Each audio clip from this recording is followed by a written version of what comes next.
ويكلم الناس في المهد وكهلا ومن الصالحين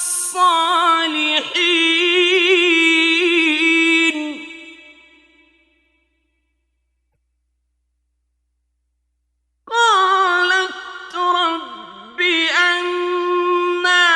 يكون لي ولد ولم يمسسني بشر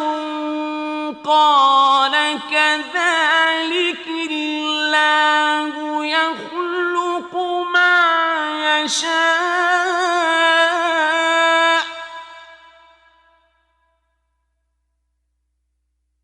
إذا قضى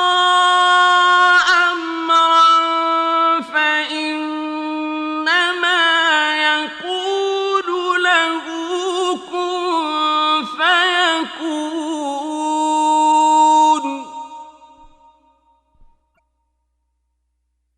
ويعلمه الكتاب والحكمة والتوراة والإنجيل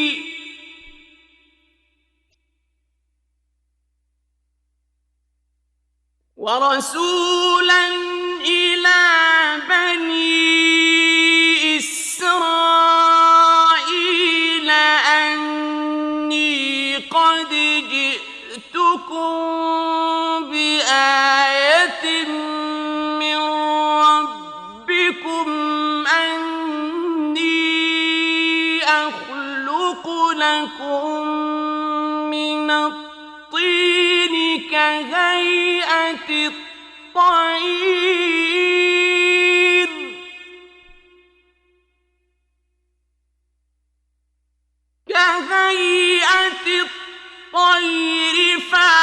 فأنفخ فيه فيكون طيرا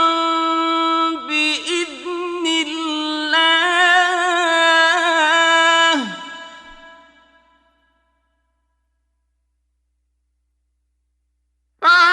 فأنفخ فيه فيكون طيرا بإذن الله وأبرئ الأكمه والأبرص وأحيي الموتى بإذن الله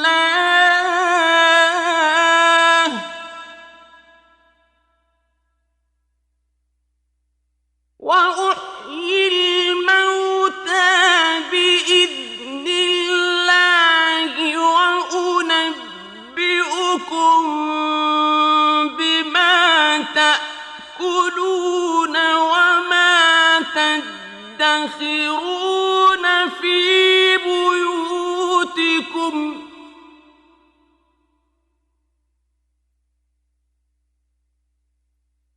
إن في ذلك لآية لكم إن كنتم مؤمنين ومصدقا لما بين يدي من التوراة ولأحل لكم بعض الذي حرم عليكم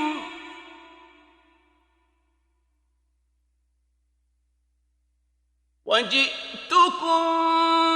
بآية من ربكم فاتقوا الله وأطيعون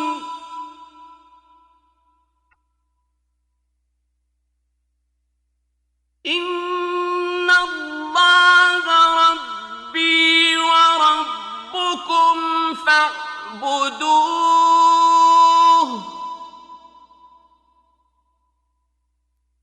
هذا صراط مستقيم ثمرة